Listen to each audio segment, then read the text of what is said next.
Глубоко в лесу семья путешественников случайно наткнулась на заброшенный автобус, который выглядел так, будто здесь стоял уже многие годы.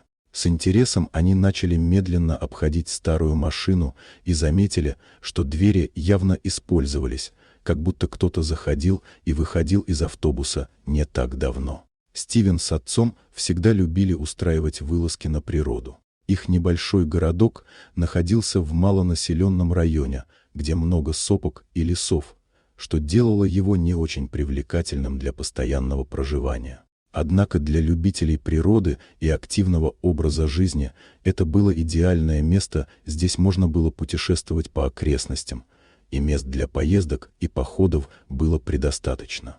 Обычно они выезжали на все выходные с ночевкой, останавливаясь в маленьких семейных гостиницах и приютах. В этот раз, как всегда, они зашли в очередной приют, но он оказался крошечным, и свободных мест не оказалось. Отец и сын уже собирались уехать, но решили немного прогуляться по окрестному лесу, ведь вокруг были красивые места, а времени у них еще было достаточно. Постепенно лес становился все гуще, и приют остался далеко позади. Когда они решили, что пора возвращаться, Стивен заметил за пригорком металлическую крышу, выглядывающую из-за деревьев. Она была покрыта листьями, но было видно, что это старый автобус.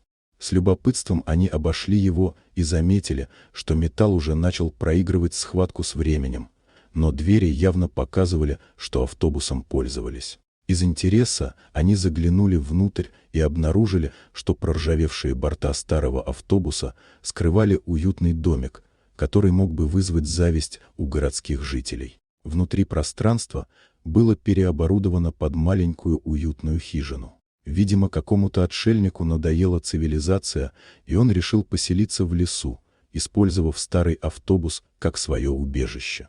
Мебель была довольно аскетичной, но функциональной. 2 кровати, навесной столик, а зона спальни была заботливо отделена от зала с кухней шторкой. Они даже нашли душ и кухню, где под воду был приспособлен бак снаружи.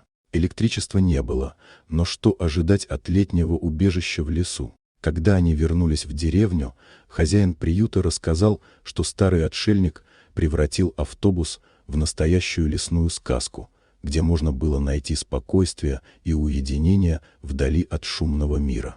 Стивен и его отец были поражены, узнав, что кто-то смог создать такой уютный уголок в сердце леса, и это вдохновило их на новые приключения и поиски необычных мест в их путешествиях.